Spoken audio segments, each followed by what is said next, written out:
What's up, y'all? How y'all doing? So today we're going to be talking about Batman Cape Crusader, which is somewhat a return to form for those who are fans of Batman the Animated Series.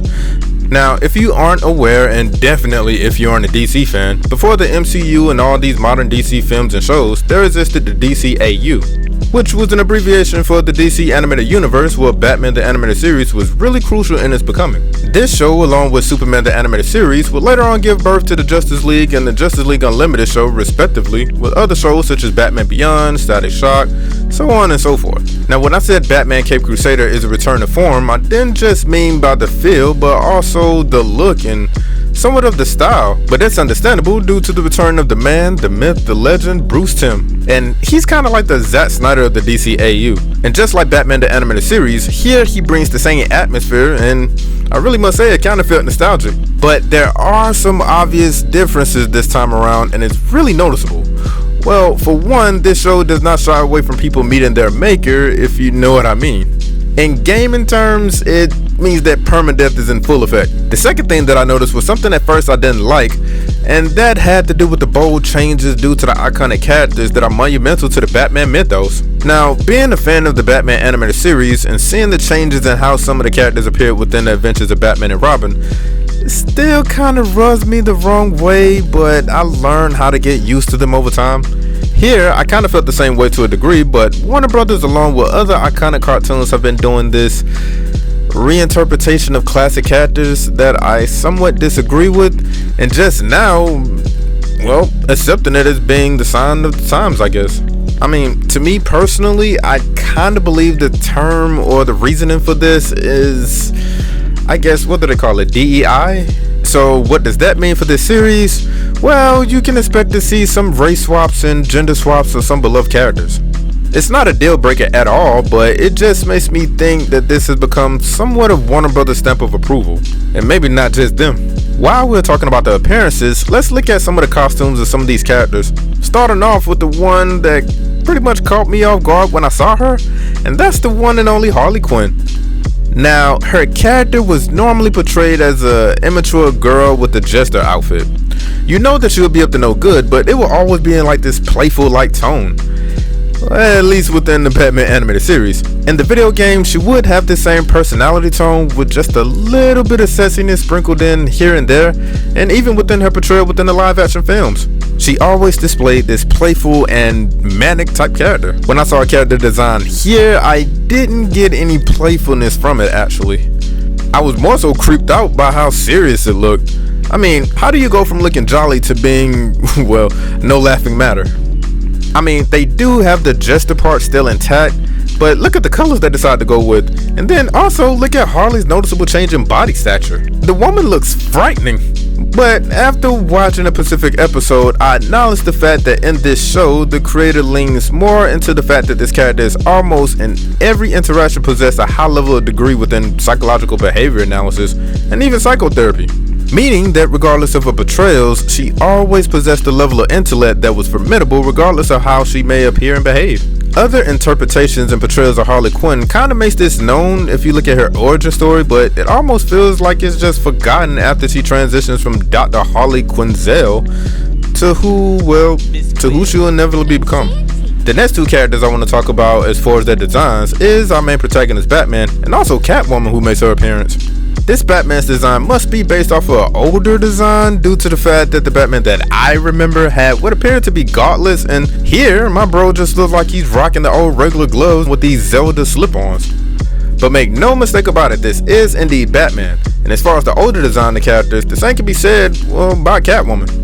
What's so funny is that I kind of find it ironic that in a more serious, mature, adult interpretation of a Batman animated show, it would be here where they would choose for her to wear the most cartoonish and classic design, making it hard for me to take her seriously. I mean, this is like going back to Adam West and Eartha Kitt portrayal. Throughout this season, most episodes would have Batman in them, but it kind of felt like it was more focused and centered around the villains this time around, and just having the audience being introduced to them. Reoccurring characters, which you can see go through changes, is what will in the end be the most impactful. Kind of like Harvey Dent, which if you're familiar with this character, you would know how tragic it is and who he will become. But what I like about the Cape Crusader is the writing. The characters here are all witty and they have chemistry between them based on their relationship with each other. I mean, I can see the distinct personalities and pretty much the maturity of where they are with each other. For example, here I can tell Bruce, aka Batman, is still young and probably inexperienced based on how he treats Alfred, and also at times how he can lose control over his emotions. This show is a little bit more grounded in reality than the past Batman animation series and movies. Well, most of them. We are used to seeing the Cape Crusader have gadgets that are at the time state of the art with technology that would make the American government a tad bit nervous. But here you don't even see that much of that. Most we see is a map of the city and everyday tools that can be used by scientists. I take it that this show was pretty much gearing towards Batman being a detective. This show was pretty much trying to stay true to the time period within its setting, because there was like this one episode where I saw how the dispatcher looked like. I mean, it looked like one of those things that your grandma probably might have like on the dresser, like one of them old time radios. And then within another episode, when somebody tried to make a collect call from like a phone booth, we saw Alfred like connecting the lines to like its proper thing, just trying to make sure that the right person is on the other end of the line. Like that was kind of like funny to me. Now on to the voice acting. Rest in peace to the man, the myth, the legend, Kevin Conroy. He was the Batman, an iconic voice actor. Like there would never be another, right? Like his voice will forever be legendary and be remembered as the one and only true Batman. Like this guy is Batman. You can't say Batman without Kevin Conroy. I am vengeance. I am the night. I am Batman.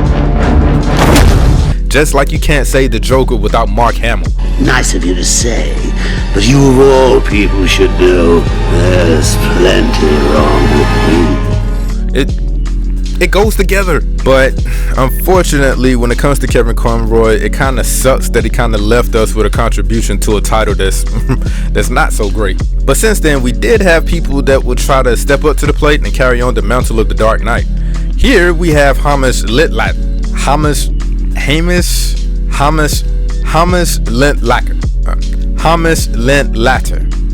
There we go. His delivery pretty much makes Batman seem like the Batman we all know and love. But what I really got to give him his props to is his portrayal of Bruce Wayne, where he does not forget that he is a young rich bachelor and typically do what young rich bachelors do. I mean, hang out with a lot of women, go to parties, have fun. Traits that I really don't see often enough within the live action portrayals of the character. One of the main culprits, who is an executive producer for this show, is one of the people that should take this advice into his live action properties. I'm looking at you, Matt Reeves. Also, big ups to Christina Ricci for her portrayal as Catwoman and Cedric Yarbrough for his portrayal as Papa Midnight, aka Linton Midnight. If you don't know who that is, he is a DC character that indulges within the supernatural aspects of the DC universe. Demons, afterlife, and etc. This character was also within the cult classic film Constantine starring the young Keanu Reeves. Yeah, that movie is also DC. While on this topic of the supernatural, there was this one episode where Batman actually kind of sought out his help due to a certain apparition. To me, out of all episodes, this one kind of felt like a Scooby-Doo episode, really. Now, was this thing a real ghost? You have to watch it for yourself. As I said with Mr. Linklater stepping into the shoes once held by Kevin Conroy, Frederick Woodman most certainly does the same thing when it comes to the music department, bringing elements of what Danny Elfman and Shirley Ann Walker did for the Batman animated series. These two people, if you do not know, was responsible for giving us the iconic Batman theme.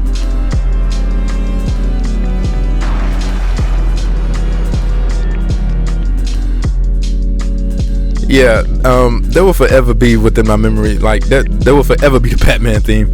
The music compositions within the Cape Crusader brings back the nostalgic essence of what makes Batman, feel like Batman. Batman, the Cape Crusader Season 1 is something that I would really, really recommend all Batman fans to go ahead and take a look at. This is a mature show, so you are going to see a lot of violence, and you're going to see, things that I would not necessarily recommend taking, but you're going to see a whole lot of things that I wouldn't recommend, younger kids to take a look at. I mean, people become unalived, offed, shot at, drowned, dropped and sent packing all the way back to the afterlife. Yeah, some stuff happens. Not only that, but topics like mental health, corruption of the court and justice system, and how it can negatively impact the society, along with how crime can be in bed with the rich and powerful, is explored. But to me, more importantly than everything else, this show brings that fans are familiar with in a way that is really not seen before in characters that we know of, but it's kind of like seen in a different light. But yeah, I definitely recommend you checking this one out. And season 1 has like 10 episodes, and during the time of this review is available on the subscription-based service Amazon Video. My apologies, Amazon Prime Video. Now the question is, will there be a season 2? My guess at it is you better believe it. Like, they have to have a season 2. Now, as a fan, after watching this, they can't leave things the way they did. It will be a bad joke. But until next time, peace.